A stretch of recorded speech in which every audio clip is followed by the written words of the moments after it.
In the snowy town of Jingleford, Christmas wasn't just a day. It was a season full of jingling bells, dancing snowflakes, and cookies that somehow disappeared when no one was looking. Everyone loved Christmas very much, everyone, that is, except a girl named Carol Twinkle. Carol was 11 years old and famous for two things: her beautiful singing voice and her very serious face. While other children laughed and sang, Carol would cross her arms and say, "Christmas is just too noisy." She didn't like carols, bells, or even snowmen wearing silly hats. Her grandmother often said, "Carol, you were named after Christmas songs." But Carol would just reply, "That was a mistake." One evening, while Carol was sitting by the fire, her grandmother asked her to join the town's Christmas choir. "Everyone is waiting for you," she said kindly. Carol just shook her head. "I don't feel like singing," she said, and went to bed with a loud ham. That night, something very strange happened. Carol heard a loud jingle jangle bonk.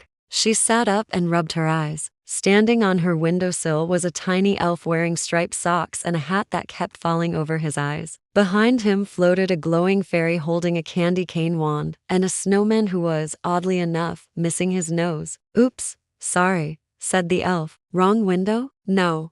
Wait, Carol Twinkle. That's you." "Who are you?" Carol asked, pulling her blanket up to her chin. "I'm Jibby the elf," he said proudly. "This is Fairy Flake, and that is Mr. Snowbottom. We are the Magical Christmas Carol Committee." Mr. Snowbottom waved. His head rolled right off and landed on the floor. "Oh dear," he said politely from down there. Carol blinked. "I must be dreaming." "Nope," said Fairy Flake. "You are very awake, and very important." "Me? Important?" Carol asked. "Yes," said Jibby. "Christmas magic is leaking. Songs are going out of tune, bells are sneezing, and one reindeer has started meowing." Right on cue, a reindeer popped its head into the room and said, "Meow." "The problem," Fairy Flake explained, "is that Christmas joy needs singing. And you stopped singing." Before Carol could argue, whoosh, the room spun like a snow globe, and suddenly they were standing in the past. Carol saw herself as a younger child, singing loudly while decorating a tree. She sang so happily that even the ornaments danced. One ornament slipped and bonked Santa on the head. "Ho ouch," Santa said. Carol giggled. "I was happy,"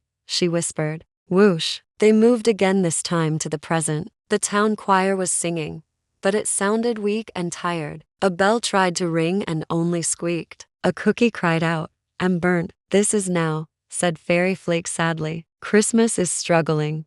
Whoosh. One last spin, and they flew into the future. The town was quiet. There were no lights, no songs. People whispered to each other, "Remember when Christmas used to be fun?" Suddenly, a Christmas tree sneezed and fell right over. Carol felt a tug in her heart. "That looks sad." "Yes," said Mr. Snowbottom, putting his head back on. "Very sad. Also very cold." The room spun one last time, and Carol was back in her bed. Everything was quiet. It was Christmas morning. Carol jumped up. "I have to sing." She ran outside in her pajamas and scarf. The town choir stood in the square, looking worried. Carol climbed onto a box and took a deep breath. At first, her voice shook. Then, it grew stronger. She sang loudly, happily, and a little bit silly. And just like that, the magic came back. Snowflakes sparkled brighter. Bells rang perfectly. Cookies stopped crying and tasted delicious again. Jibby danced on a lamppost. Fairy Flake made fireworks from glitter. Mr. Snowbottom found a carrot for his nose. Santa flew by and shouted,